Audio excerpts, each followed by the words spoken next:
Ձեր կարծիքով հանրապետական կուսակցությունը կարող է Նիկոլ Փաշինյանին պաշտոնանկանել։ Բան է Վազգեն Սարգսյանի աղբյուր կուսակցությունը։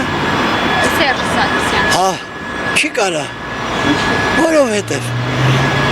որ մի ժողովուրդը դրանք ընտրի այդ կաշառակերների, այդ քոչարինական, սերժական դրանցը չի կարա։ Ժողովուրդը չի թողա։ Բայց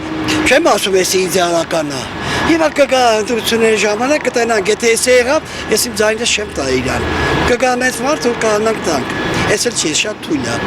դու ուժեղ լինի։ Ուժեղ սալինման մարդ պետք է լինի, որ կարողանա այս մեր հայ ժողովրդի հախից կա, այդ կաշառակերների ամենագլխավորը։ Իսկ ում կցանկանաք տեսնել։ Դե հիմա չկա, ապտի թազա Երևանին տեսնենք ով է, չկա հələ այդպես բանում չի երեմ, հորիզոնում չի երեմ, չգիտեմ, ինչ կնի։